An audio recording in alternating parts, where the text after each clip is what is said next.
Hey everyone, Mike Robertson of Robertson Training Systems and Indianapolis Fitness and Sports Training, here with my good friend Lance. Today we're going to show you guys how to effectively perform the clamshell exercise.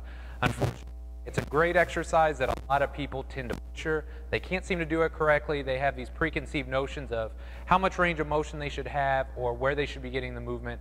So today we're going to show you guys how to effectively train the posterior glute medius, get those external rotators strong, because that's going to be huge as far as keeping your knees and lower back healthy.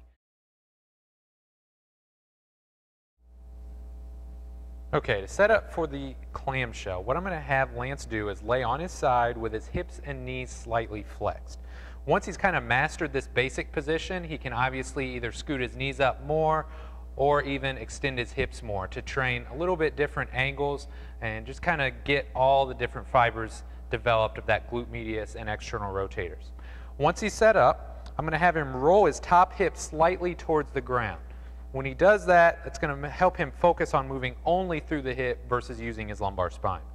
One other thing that I always coach my clients on is that I don't want them to have any preconceived notions as to how far they should move. A lot of times people think they have too much external rotation motion through their hip, and what they end up doing is compensating or moving through their lumbar spine. So what we want to do is really dial that motion in, a really short, tight motion, and make sure that they're using their external rotators. So from this position, all Lance is going to do, rotating through his hip, he's just going to lift that right knee up slightly. And if he has any issues feeling the muscle, or if he just doesn't have that good mind-body connection, he can take his right hand, put it on the back half of his right butt cheek, and that's going to help him kind of understand where he needs to be and where he needs to be moving from. But the key here, we don't want you using like 100 pounds of external resistance. You don't have to get too silly with this. It's a basic facilitation exercise, so you learn what your external rotators are, how to use them effectively, because again, this is going to help you keep your knees and lower back healthy.